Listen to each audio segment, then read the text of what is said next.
Whoa. Oh, lovely. First of all, before we go any further, have you noticed the weight loss? Yes. Doctor's orders. He said, get rid of 12 stone of ugly fat, so I divorced the bastard last year.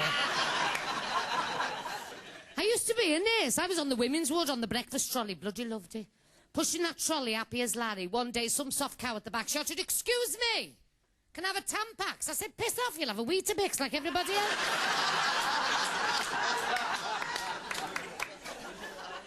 I didn't last long, girls. They moved me to men's surgical. I bloody loved it there. Girls, you'd be surprised all the different sizes and shapes of thingies you can get. Honest. I knew I was on the bottle. Some of them used to slide in that bottle dead easy. Others you really had to force. It's funny, really, because the harder you forced, the worse it was to get the bottle off when they finished. Smash 3. But I got their phone number, and I'm not a dickhead.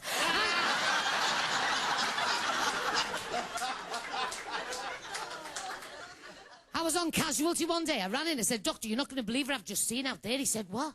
I said, there's 3 black fellas out there and one of them's got a white willy.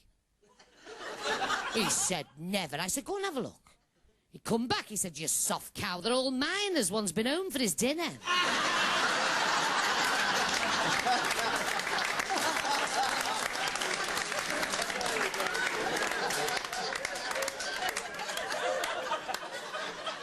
We had this lovely gay lad come in. He said, Doctor, he said there's something wrong with me bottom. He said, well, bend over, let's have a look.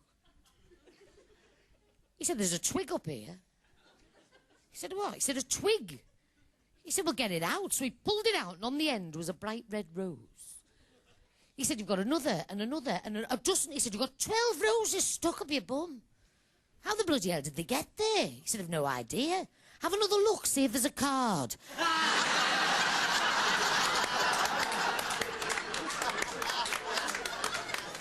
But that's lads for you, isn't it? My mate's got 2 little kids. She's got a little girl. Oh, she's lovely. Beautiful child. She's bought her a lovely birthday present.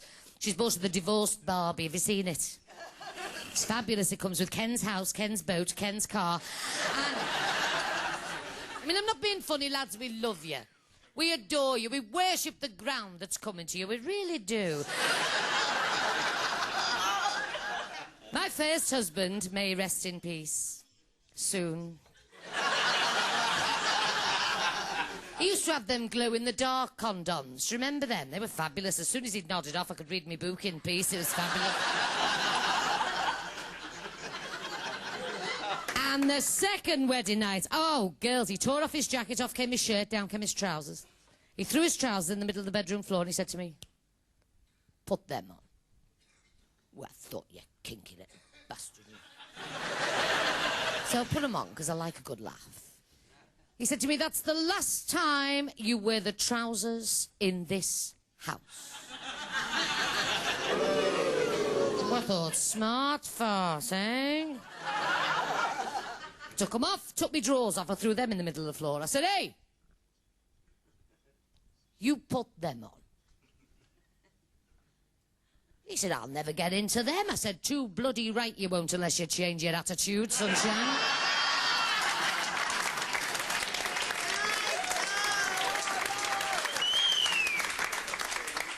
I've got a daughter, she's 26 now. She would have been older, but her father stuttered.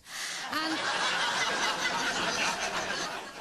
we have a great relationship. We go on holiday together, and last year we went to Italy, and before I went, I thought, Italian women are dead chic. So I thought, I'll save up a few bob, and I'll go into town, and I'll have my hair done. So I thought, where will I go? I'll go to Airbus. Cost you a fiver to fart, but it's worth it. Not that we girls ever do that, heaven forbid. No, we might smell funny when we cough, but we never fart, do we? We all do, don't we? All go... we do, we do. Tights are a dead giveaway, because your ankles swell and you blew your shoe off. I hate them. I've gone into Herbert's, I have sat down, and I am waiting for my stylist to arrive. When she walked in, you just swore that she'd walked off the front of Vogue magazine. There wasn't a hair out of place. Her makeup was immaculate. Her nails beautifully manicured. She walked like a model, and she walked behind me, and she spoke to the mirror like hairdressers do, and she said, "Hiya!"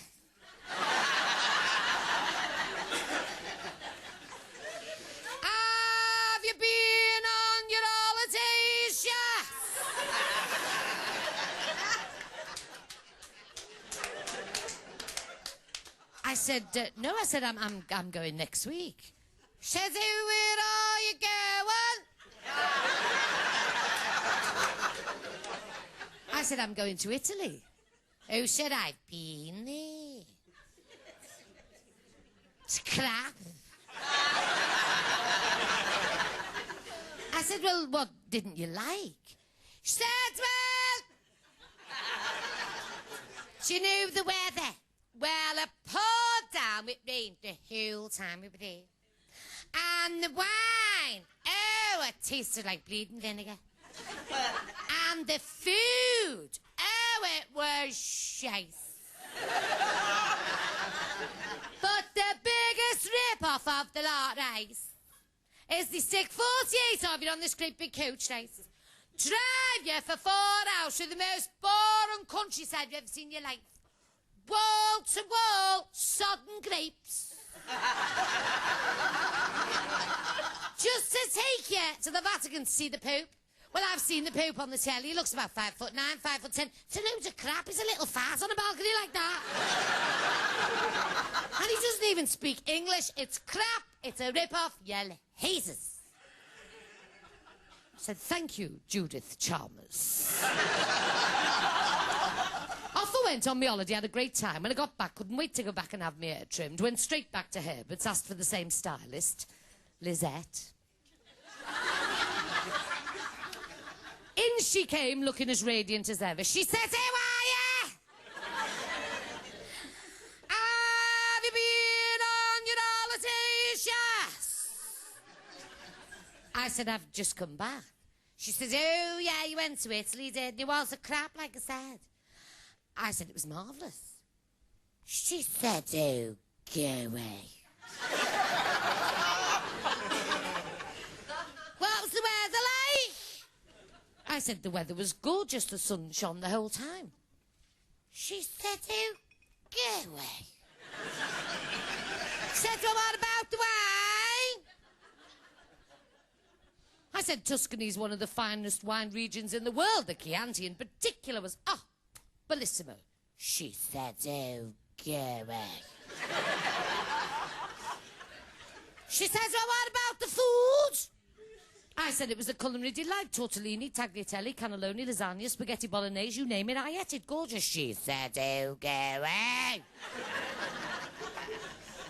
She says, well, did you go and see the Pope? I said, go and see the Pope. Go and see the Pope. It was the most moving experience of my life. I was there, St. Peter's Square, Sunday morning. Thousands upon thousands of people, all gathered to see this one man. One man loved and adored by millions. He came out onto the balcony. He delivered his Sunday morning blessing. He came down from the balcony. He got into the Pope-mobile. He drove through the crowds. He stopped. He got out and he spoke to me. She said, oh, go away. What did he say? I said, he said, who the fucking hell cuts your hair?